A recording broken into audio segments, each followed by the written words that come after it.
Welcome to Have a Kind Word with Yourself, a podcast that helps us to keep kind, creative, and connected.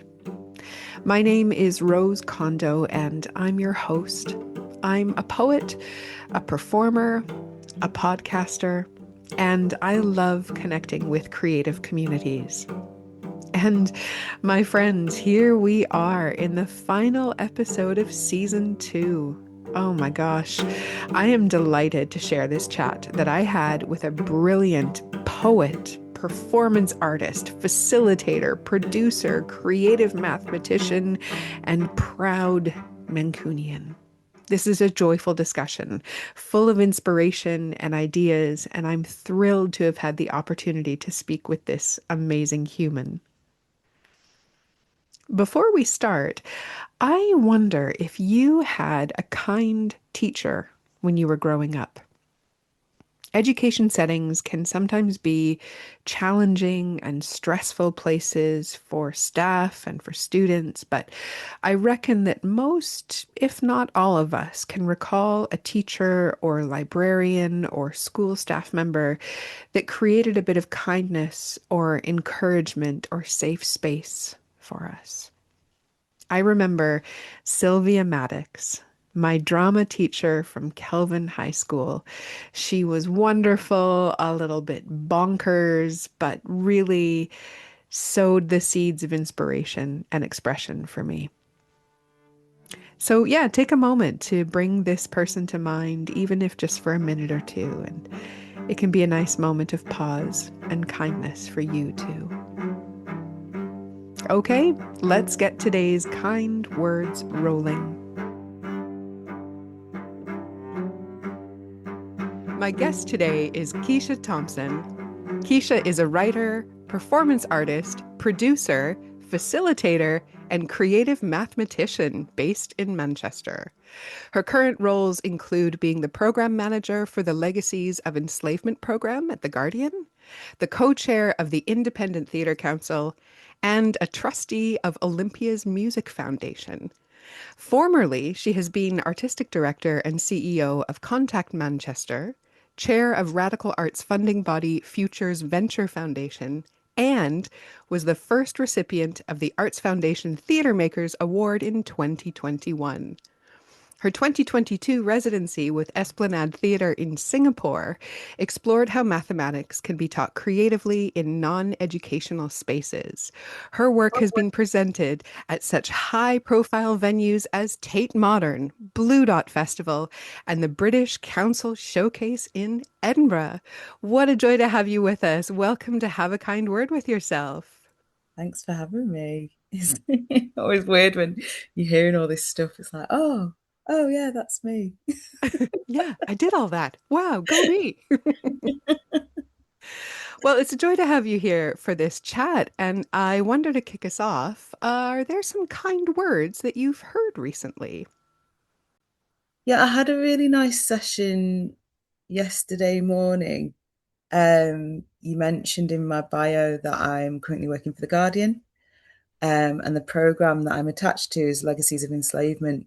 So I think, as you can imagine, it's really great work, but it's heavy. Yeah.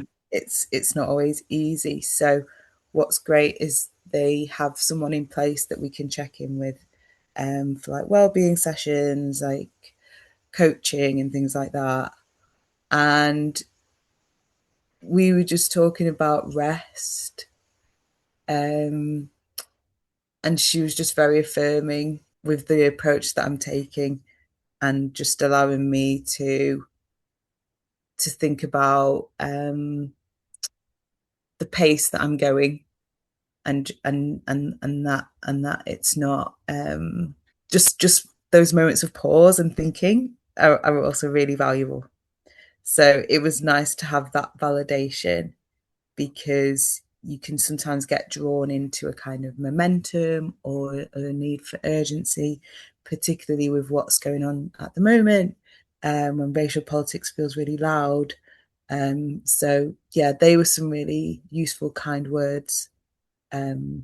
I can't like quote specifically, or I don't even feel the need to like paraphrase, but I just more like the sentiment of reassurance. So I got some really lovely, kind words yesterday. Oh, that's brilliant. I love that it's just even, without quoting it exactly, the sentiment is alive in you. And that sounds really valuable. And that is really ringing true for me at the moment because there's just a lot going on. And Mm, it's the continued lesson of we can show up as our best selves for challenging things when we're resourced. And mm, we live in a world that doesn't encourage that. So it's nice that you had someone giving you that reassurance. yeah, yeah. She was asking me, like what kind of things make you feel human and healthy. Um, and I was like, creative, being creative helps. And it just reminded me that yesterday I performed at the History Slam. That's a part of Manchester History's Festival. Cool. I've not done poetry in a while. I think I was saying to you when I was, saw you and Kieran recently that I've just been getting back out there, going to shows, just enjoying just being around poets, listening to beautiful poetry, including yours. But I've not been like necessarily performing my own and definitely nothing new. But yesterday I was like, oh, I'm going to perform, I'm going to write something new and I'm going to perform something new. And I got some really kind words then as well. So that was good because it's a bit of a provocative piece. It's called Claiming the Rain, and again, it's talking about the history of acid rain and how it's actually linked to our industrial history, which means it's linked to our colonial history. And just yeah, it was nice to test that and then get that like immediate response to it. Phenomenal. That's incredible. Well done. Like, well done on doing this slam and weaving together poetry that delves into all of the layers of what you've just mentioned. That sounds just phenomenal. So before we get into our kind chat, I like to ask my guests if they can remember how our paths first crossed. And I wonder if you Mm. do. Do you remember kind of how or where we first met? Do you know? I don't. So when I was listening to the other podcast, I was like, oh my goodness. And I was like, maybe it will just pop up and I'll remember. But I think it was definitely through Kieran. I think that's fair to say because I've known him for longer. Hmm. Um, and he would come to some of our events and we would go to some of his. So I feel like it must have just been at one of those, probably in Salford, in a lovely little room, somewhere elevated. And it would have been either him gesturing towards you, and then I would have seen you perform and been like, oh, okay, I get it. I understand why this woman's in his life. Or would have been the other way around, and that I would have seen you and been like, this woman's amazing. And then he would have gone, this is Rose. And I'm like, okay, he's lucky. Oh my gosh, those are some lovely kind words my way. Thanks so much, Keisha. Yeah, it's funny. I actually don't remember the exact moment either because particularly in the Manchester poetry community, there is this cross-pollination happening all the time of meeting people, hearing people, going to events and things. I have a really distinct memory though of seeing you perform at the British Council Showcase in Edinburgh. Kieran and I went to see your show. And I think because Edinburgh Fringe is always a bit frenetic and busy, we didn't really get to chat with you afterwards, but it was Yeah. such a cool show. It was so great. Oh, thank you so much. Yeah, that was a whirlwind, that show, doing it in Edinburgh, because usually the show is like an hour get out, but we had like 15 Oh minutes, my 20 minutes. gosh. So me and the stage manager, Jason, we built this little trolley. Um, so it was, yeah, a completely different show, stripped it back, props wise, and we just knew they get out and they get in like to it. It was like ding, ding, ding, bang that in the trolley, get it over there. Like, but we got into a nice little rhythm with the people that we were crossing over with as well. So that was really Nice. sweet. But yeah, just in essence, that whole thing was a blur just to do. Yeah, Um, for sure. Sounds like you were such a well-oiled machine in between the shows, though. So well done. yeah. Yeah. Oh, fabulous. So one more question before we get into the kind chat, and that is like reading your bio. It is incredible the work that you have done, the work that you are doing. You were talking about kind of getting back into poetry, but you just wear so many hats for things that are linked to creativity. Mm, And I just wondered if there is something that you really love about the creative work that you do. mm. I enjoy the surprises and I enjoy challenging myself. So, yeah, whenever I go into any process, it's just the joy that comes from knowing that you're delving into the unknown. Like, Yeah. you're like, I don't know what's about to happen. And Yeah. it just feels like endlessly exciting. And also, I'm just really grateful that I get to play so much because I think it does so much for you in terms of being able to process things and able to collaborate with people.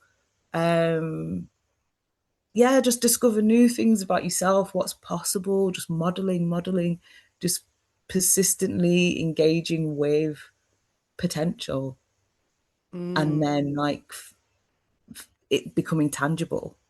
It's really inspiring when you read about like, activists or inventors and they're like, people wouldn't listen to me. People thought it was nonsense. No one believed me. It seemed impossible until it is possible. So you're just like, you've got to just go for it.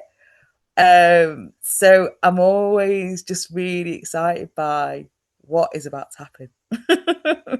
That's so great. And what a cool way to show up to creativity, to be like, okay, let's see what's going to happen.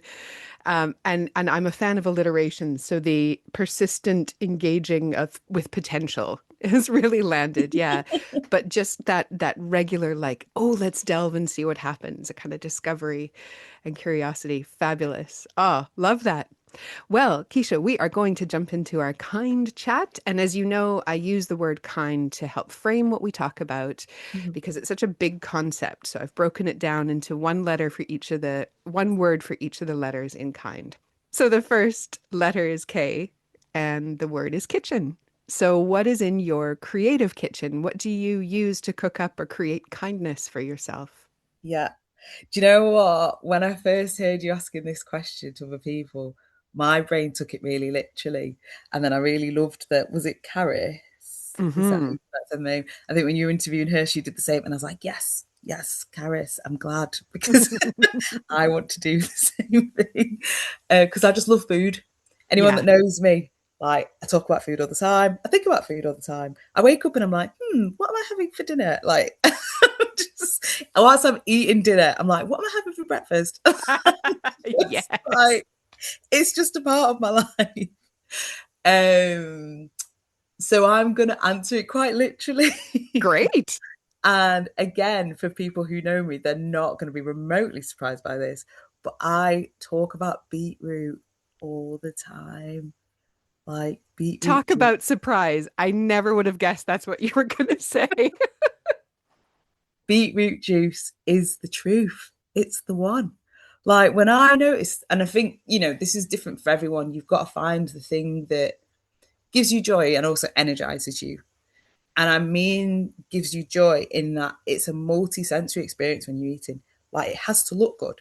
I remember the first time I grated beetroot into my cereal, into my oats, and my milk turned pink. I had the best day ever. I was like, I'm drinking pink milk. How could this not be fun? It was just like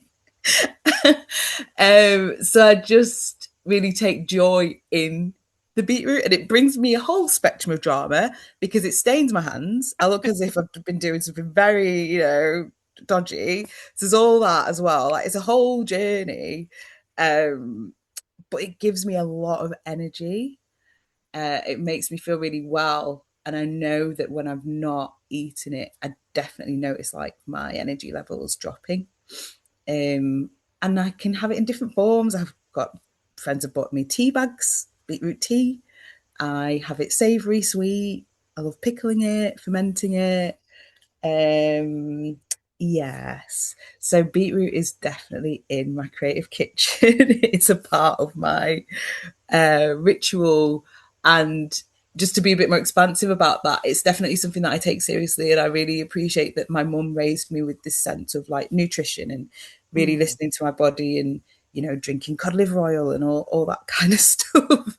But it definitely weaves into my practice. yeah. And in a number of ways, in that when I'm working with a team, I think it's really important for us to be communal and to have Mm, like a meal like to try and eat together. I think that's quite important for people to feel represented and for us to have those moments where we gather. Um, so I think it's quite instrumental in that way. And then, as I said before, from a nutritional point of view, if I'm working on a show, I am so like, I need to have my protein. I need my anti-inflammatories. I need this. I need my green tea. I need my honey for my throat. I'm about to do a warm up, like all of that stuff. And I try and embed that in the team that I'm working with as well.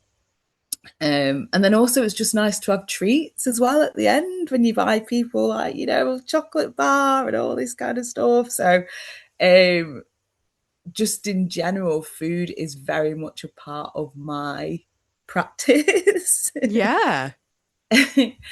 And I'd say if I'm going to speak very specifically about what's in there right now, um, I'm very open about the fact that my mum, unfortunately, has been diagnosed with dementia. And a way that I've been processing it is through starting to work on this collection of poetry. And I'm calling it Mother Grain. Mm. Um, I've been thinking about mother and how that is in vinegar and how it's about fermentation and things going sour, and that always not necessarily being a bad thing, that something is actually like bacterial and it seems negative, but it's good for you. Mm-hmm. Um, so that's been allowing me to process what's going on with my mom, and I've been thinking about milk and how that represents her, obviously, with milk. Mm. It's quite cliche, but cool. And then vinegar, that's definitely me because I've always loved vinegar. I used to drink it when I was little, when my mum wasn't looking. Oh my God. Um, yeah, and just the mixture of the two, what happens when those two interact. And in Guyanese cooking, there is a dish, because my heritage is from Guyana. Um, there's a dish called peinus, Mm-hmm. where you deliberately sour milk, like you know that it's turning. So you put lemon juice or vinegar into it, boil it, it curdles, you add sugar to it, and it's really delicious. But it's also a representation of the way that my mum taught me about like being resourceful. So it was like, you'd give the milk a sniff and we'd be like, oh, the milk's going off. It's like, all right, it's fine. We're not going to chuck it away. We're going to turn it into pennies. Wow. So yeah, that's what's currently in my kitchen. Keisha, that I love everything you've just been talking about. I love that we went from the real literal, because that has come up for a couple of people as well. That hearing kitchen and going, I think there's a very easy and short path from cooking to kindness. There can be that shorthand of, like you say, that's how we connect with people. That's how we nourish ourselves. And yeah, beetroot, I am on board. Absolutely. I love how it turns things pink. I've never tried it on oats. Very intrigued about that. It makes me want to make beetroot chocolate cake again because that is just Yeah. divine. But how exciting about the poetry collection. Like that sounds like very challenging, that your mom's had this recent diagnosis, and that it is sparking this thinking for you about food and what she's imparted to you as far as that wisdom goes, translating that into some writing. That's incredible. Yeah. Wow, what a journey on that question. Thank you so much, Keisha. That's fabulous. We're going to move to the next letter, which is I, and the word for that is inspiration. So, where do you find inspiration? Oh, everywhere. I really do. I really do. And I make that quite active as well. I'm very conscious of trying to maintain my childlike self.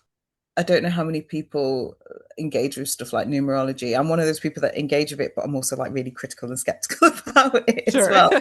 But if you remember in the Man on the Moon show, I talk about numerology and how my dad's quite obsessed with it. Mm. And my mum was as well, actually. But yeah, one of the numbers, number 3, is very representative of being childlike, and it describes it as like being very open. So they say if you've got loads of threes in your chart, you're someone that's just constantly open. And I think that that's a really good description of what it means to be inspired and childlike and creative. I think children are such a beautiful, wholesome representation of creativity. And it Hmm. goes back to what I was saying around the unknown, because they're constantly in a state of discovery. Yeah. They're just inherently creative. They just have to get on with it.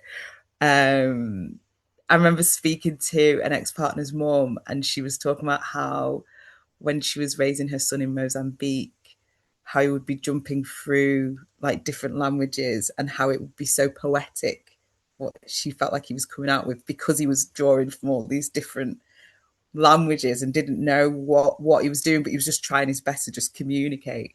Oh, amazing. Um, I really got on a tangent now, haven't I? But essentially, I try to just be open to any situation as a provocation, and I enjoy like the abundance of ideas.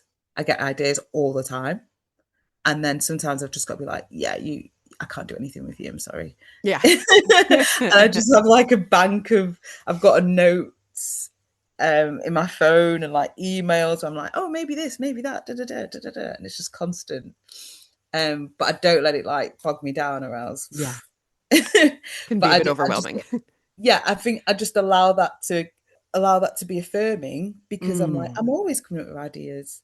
So you then, when you have those moments where it's like, writer's block or whatever, you're just like, no, I can come up with ideas. I can Yeah. always come up with ideas, because there's always stuff going on. Yeah. And there's a workshop that I really love delivering with people, where I give them all like the same provocation or the same thing. Very small. I'm just like, everyone needs to do this thing, but we'll get 20 different versions of it. And it's endlessly enjoyable. I'm like, I could sit here all day and see you all like interpret this one thing. So yeah. But if I'm thinking a bit more like formally, when I'm doing a project, let's say, Hmm. I like doing Pinterest boards. Nice. I like going to see things and going Mm. to see stuff that's not obvious. So something that frustrates me, and I get it, is say, I say to someone I'm writing about pirates, people will go and see this pirate show, go and see that pirate show. And I'm like, well, no, because that's insular. Right. I'm Yeah. like, if anything, I'm going to avoid that. Yeah. Like, I'll probably try and get a sniff of like some of the things that it touches on, so I make sure I'm not being duplicative. Mm. But I'm actually going to go and see something completely different Yeah. by an artist that is completely different to me as well. Because I'll get a lot of people driving me towards, oh, there's this other young black woman doing da, da, da, do you want to go and see her? And I'm like, yeah, I'd love to go and see her, but doesn't necessarily mean it'll have anything to do with what I'm doing. Yeah. Yeah. Yeah, so I just try my best not to be pigeonholed. Yeah. And I like to engage with different art forms. So I get drawn to a lot of visual art a lot when I'm Mm. writing. I like to just go and sit in galleries, and I'll probably just be sat in front of one painting for an hour and getting weird looks from people, but it's doing something for me. Yeah. Yeah. I'm thinking so much about a lot of things as you're speaking, but the sense of discovery and play is so present in your words, and the being open to it. I love that idea that ideas are always there, but it's dropping in and going, okay, I've got space. Hit me. What do we got here? What ideas are sort of floating around? And then knowing what to kind of grab onto and then still discover and still run with and play with. And that is just such a key part of being a creative. And very much that idea of going beyond the obvious. I think Mm-hmm. that's really, really key. It just adds so much nuance and layer to the work that gets created. Mm-hmm. Yeah, I remember listening to Kate Nash. She's a really great British singer, and she talked about creating these nights, because she was just like, I was going out and I just wasn't seeing the nights that I wanted to see. So I just made it. I just filled that gap.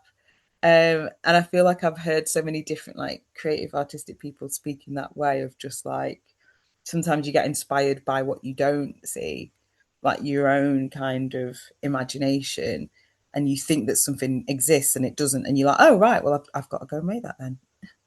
Oh, such creative fuel. Absolutely inspired by what you don't see. Yeah. And the courage, the permission giving needed for that to go, yep, all right, okay, I'll do it. I'll collaborate. I'll make it happen. And yeah, ugh, amazing. So our next letter in the word kind is the letter N, and Mm. the word I've chosen is noticing. And Mm. I'm really drawing in a sense from you of like you're noticing, you've got your kind of eye around of just what you're seeing around you, what you can draw maybe some inspiration from. But this question is channeled to kindness, and it is about, what are you noticing about kindness these days? Mm. Mm. Yeah, I really like this question. Um, and what it made me think about was models of kindness that I'm seeing that feel quite formal, that's quite exciting. So there's a TED talk that I watched years ago now, but I always come back to it, where it's talking about gross domestic happiness. So it was Ooh. a leader from Bhutan. And yeah, they were essentially saying that they don't just make decisions on GDP, they also make decisions that are about the well-being of their people and their land. And it's like this has to keep the equilibrium or improve it in terms of happiness and kindness. And if it doesn't, then it can't happen. And Yeah. they're actually carbon negative. So they are in a position where they can take surplus, like carbon emissions essentially, from Wow. other countries. So I remember hearing that TED talk and being like, okay, yeah, cool. And then seeing different iterations of that in other countries that again just feels very encouraging. So I know there's work happening in Canada using that same rhetoric, New Zealand, especially when Jacinda was there.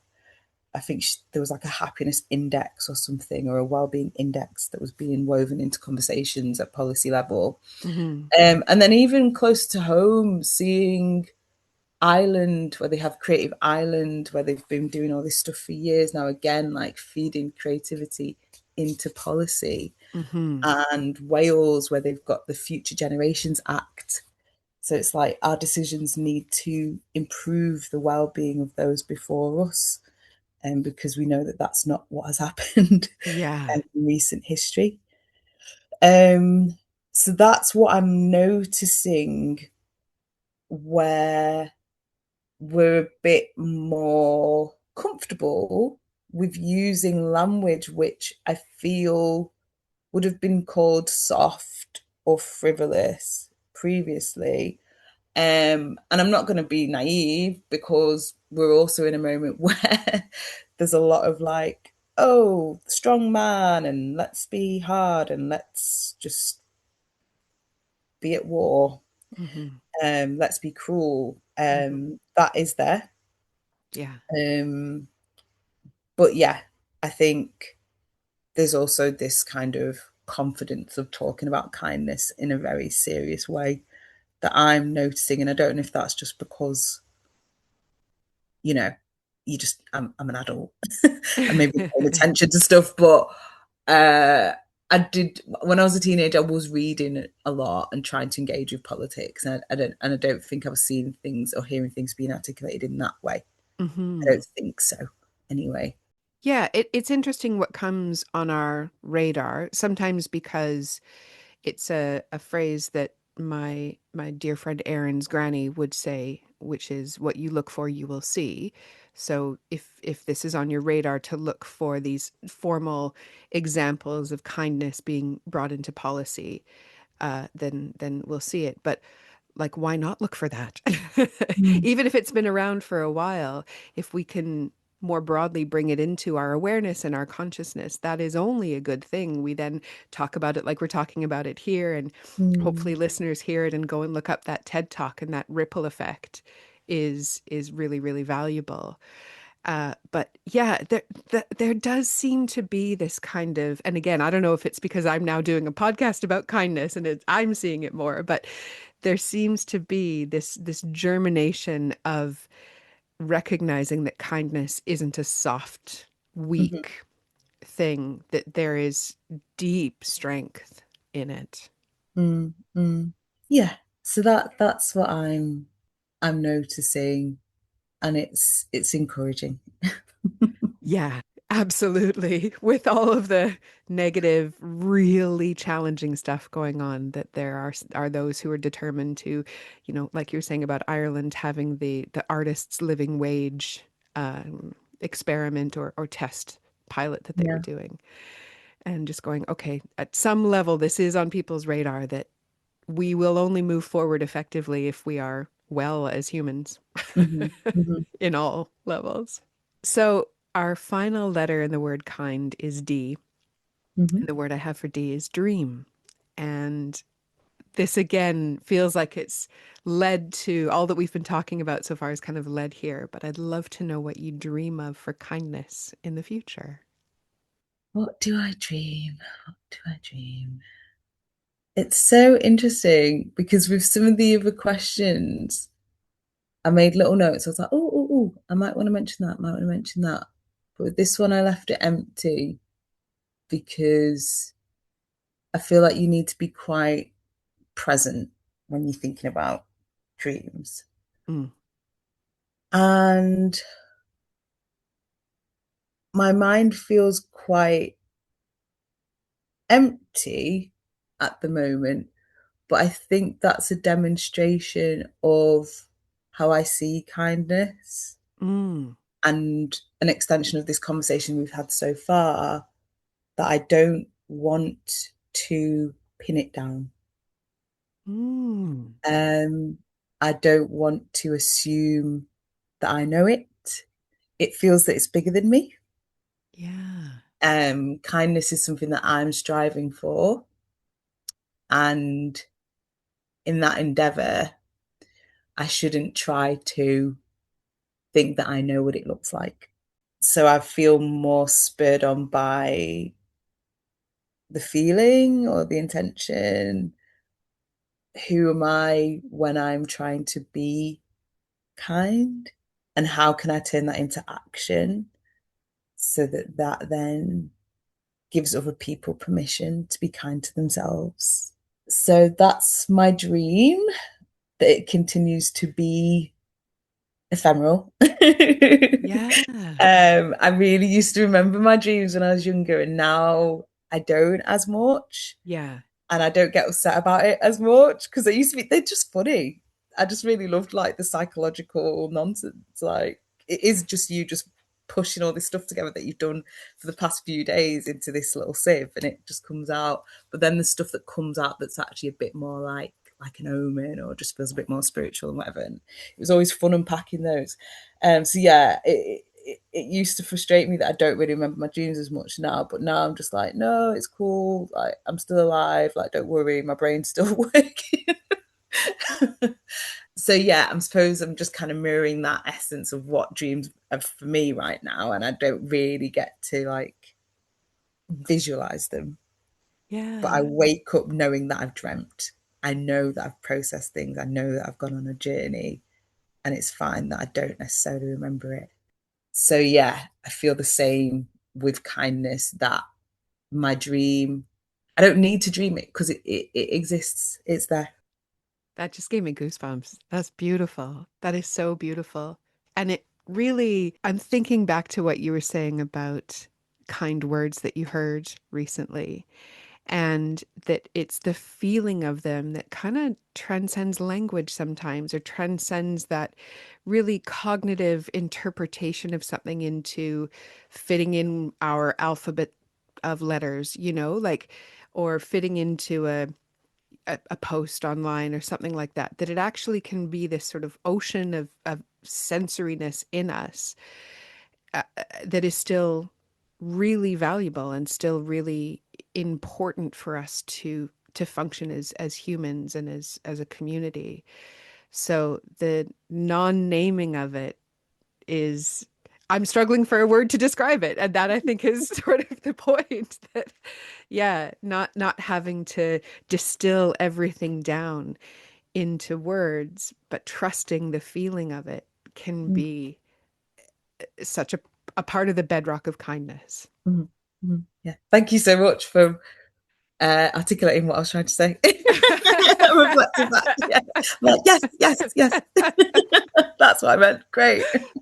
Sometimes I talk and I'm like, am I even making sense? What are you talking about?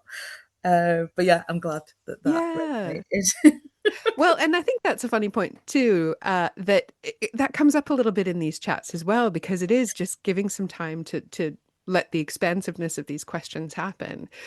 And I am certainly one who likes to talk through things. And by that I mean like having lots of like what am I trying to say? Where's the word? Mm, And we are not given a lot of space for that these days. There's mm, this instant reaction to everything. It's hilarious. Like I do engage with social media, but it will take me ages sometimes to write a post. And I yeah, think, how are people just churning these out? But then I kind of think, I don't know if I want to be a person who just churns them out. I like having that space to just reflect and go, what words do I want to choose? And yeah, certainly poetry gives us space for that too. exactly. And we are linguists. And even I'm the same. It takes me a while to construct a post. I'll be thinking about it a whole day sometimes, and I have like little drafts in my notes and stuff. And I think, yeah, when you're a poet, you are precious about your language and the way that it lands and the placement, and it might be temporary if you put it on like Instagram stories or whatever, but it's still there for a moment in time. There's a permanence about it that takes it Hmm. beyond like when you say something and people can respond back to it. It can be archived. So it is. I completely agree with that kind of approach. Not that other people's approaches are not right, but I'm just Yeah. saying, yeah, that chimes with me, of that kind Yeah. of waiting and not feeling like, oh, I need to immediately post and what do I post and all that stuff. Yeah. I think even in conversation, like I feel like this chat with you now, you strike me as someone who is okay with leaving a bit of space as well in a conversation, either to wait for the word to arrive or just have the space for a word to land. And that often feels rare, that space. Mm, mm. Yeah, I do like pauses, and I realized I really like restriction. I really like form in poetry and when I'm writing plays and stuff. I remember one of the first things I did when I was connected with contact as a teenager was this writing challenge called Verbally Challenged that Cheryl Martin used to organise. And I had to write a piece that only had, I think, 100. It was a 10-minute piece, but you only allowed 100 words of like dialogue. And I Whoa. loved it. I loved it. I wrote about a couple that were on a date, a very awkward date, and it got interrupted by a spider crawling across the floor. And their response to the spider really like exposed whether they were like compatible or not. Yeah, and just exposed all these kind of like gender dynamic expectations of, like Yeah. who's supposed to step in here. Like it was a heteronormative couple, but yeah, so it was like, oh, should I assume that she's scared, or and like should I step in, should I save, and then it's like, should I kill it? No, don't kill it. Like just all these things. But yeah, it was lovely to just not have language. And I Yeah. know that's bizarre to say as someone who loves language. But I always enjoy that restriction. Yeah. Um, I think particularly because I can be a bit verbose. When I go back through my stuff and I'm editing, I'm like, oh, what's all this faff now? Like, what's all this that you're talking about? It's like, just get rid of this. But I've got to get all that out first and Yeah, then come back with my editor head and be like, right, okay, that's it. let's clean this up. Yeah, Um, pare it back a bit. And I completely relate overwriting because I think on top of, wanting to create space, I sometimes feel like I really want to make sure they get the point of what I'm saying. So I'm going to write all of the words to make it really clear. And then it's just like, what? It's so much to take in. Like, what is actually the thing you're trying to say? yeah, yeah, definitely. Yeah, there's always that little wobble, isn't it? when you feel like, oh, let me just put this line in so that they really know what I'm getting at, and it's tempting, and sometimes that is the right decision. Yeah. Yeah. Yeah, absolutely. Well, something else that was in mind as you were talking too was again kind of going back to food because it made me think a bit the lovely project that you were working on with Cheryl Martin, the amazing Cheryl Martin. Mm. Uh that it sounds like you were given sort of four ingredients and like, okay, cook, like Yeah. the restriction of it can be then this beautiful invitation for creativity and discovery. Yeah, it was. Yeah, you just reminded me because the other thing was it was an aerial performance, so that's why I had a spider. Oh, Um, wow. so immediately when I saw this aerialist, I was like, right, well, that's a spider. That's so cool. Oh my gosh. What a fun exercise. Yeah, it was so great. It was such a good show and stuff Yeah. when it was running. It really, you've mentioned the sessions that you love to run and I think as we come to a close, that idea of continuing to discover, I get such a sense of playfulness from you, both in terms of when you run things or lead things and when you participate in them. So that's just gorgeous.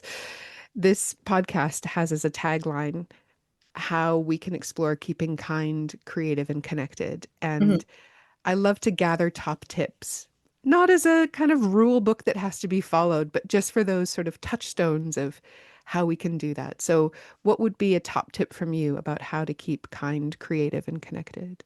Yeah. Um, so I've got two. Hooray! One is something that I tell myself, and I don't know where I got it from, but it's just a phrase that popped up and it just serves me. So I treat it as like my mantra. And I've been figuring out how to turn it into a tattoo, but I've not finished the design yet. Ooh. Because I just love, I've got like 13 tattoos. So yeah, sometimes my ideas come to me and I'm like, oh, you're a tattoo. Love that. But yeah, the phrase is give peace to the things that you can't control and love to the things that you can. Ooh, that's Um, gorgeous. Can you say that again? so give peace to the things that you can't control and love to the things that you can. Beautiful. And it just really helps me to recalibrate those times when you feel like you're in a bit of a power dynamic or a struggle and you're feeling bogged down. And I realized that I'm like, oh, this is a thing that's out of my control. I'm letting it upset me, but I have to just give peace to it and be like, okay, you're a thing, you exist, you're happening. And then where do I draw my attention to? It's the things that I can control. And I must just love those things and be grateful and latch onto those things and invest in those things. Mm. So it really just helps me to just rebalance and just be kind to myself again because yeah, what you can feel like I'm not doing enough or what am I doing or why is this happening and then it just helps me to refocus and be like, right, okay. Yeah, so that's a phrase that I use Mm. for myself.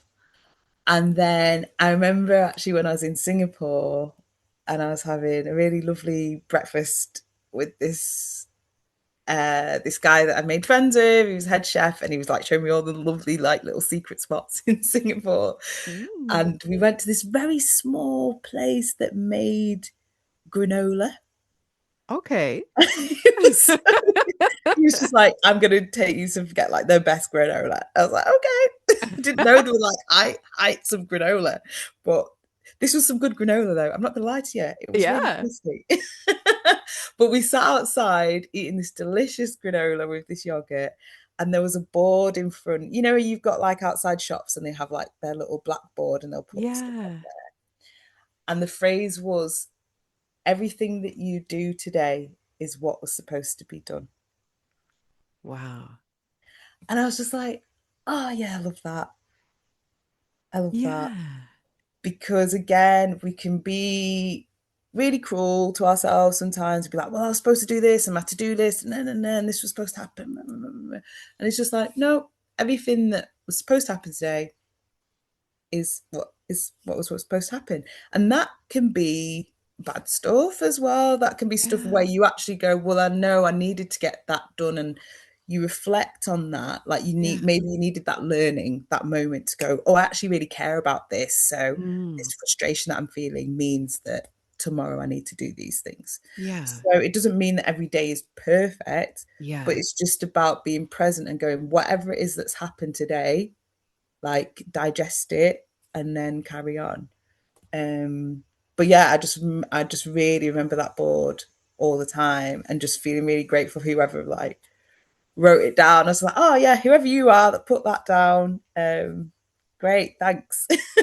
Amazing. Yeah, just landing in your mind and your awareness right when you needed to, which seems really on point for the message of the board too. Oh my gosh, those are absolute gems. And I hope that you're able to do the first one as a tattoo. That sounds very, very cool. And there's just so much wisdom in what you've been sharing, Keisha. And again, it's that sense of showing up and not showing up arms wide open with no, boundaries or protections, but showing up with what is going, I got a few things in my tool bag here. Let's see. Let's see what we can play with. I feel so inspired by this. Thank you so much for sharing what you have in this conversation.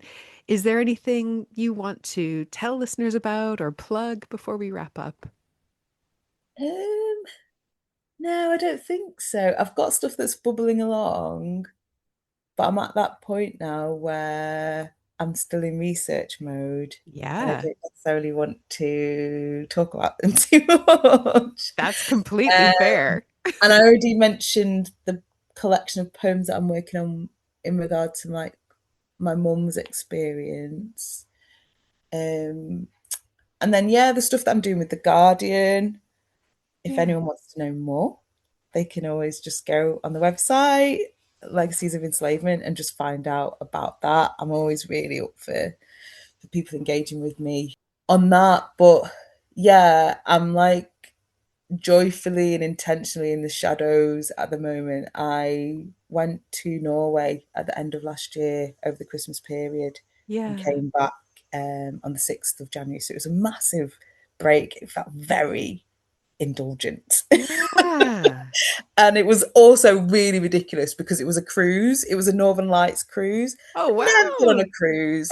I'm not a cruise lady. Yeah. And then all of a sudden, I'm on this cruise, and it was just like, all right, let's lean into this shuffleboard and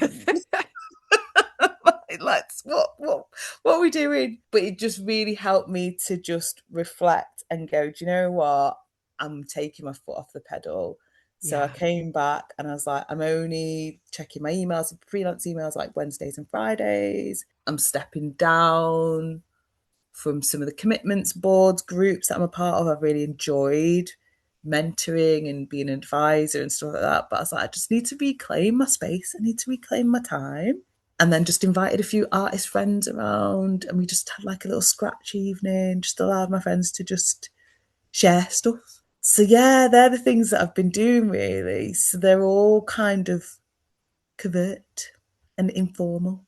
That's gorgeous. That's gorgeous. I love that phrase, joyfully and intentionally in the shadows. That I love that you're embracing that you are thriving within that. And thank you so much for telling us that, for resisting that pressure to be sparkly and showy and I'm doing all this X, Y, and Z and just to be where you are with joy and kindness towards yourself. Amazing. Thank you so much. I've absolutely enjoyed this chat and can't wait for our listeners to hear it. So, yeah, enormous thank you to you, Keisha. Thank you. Early in this chat, when Keisha mentioned loving beetroot, I had a memory spark of the first time I remember eating it. I was about 3 years old, I think, visiting my godmother Mary, who lived in a little house in the heart of the Canadian prairies. She had made these sandwiches with slices of roast beef and slices of beetroot, or beets, as we call them in Canada. And I remember the surprising sweet and earthy flavor and thinking of this from my chat with Keisha, I just love how the memory can really lift our senses. I also love how in every podcast chat, I come away with a joyful list of things to read, or in this case today, to eat or to watch. And I've put links to lots of what Keisha and I chatted about in the show notes, including the TED Talk from Bhutan's Prime Minister on gross national happiness.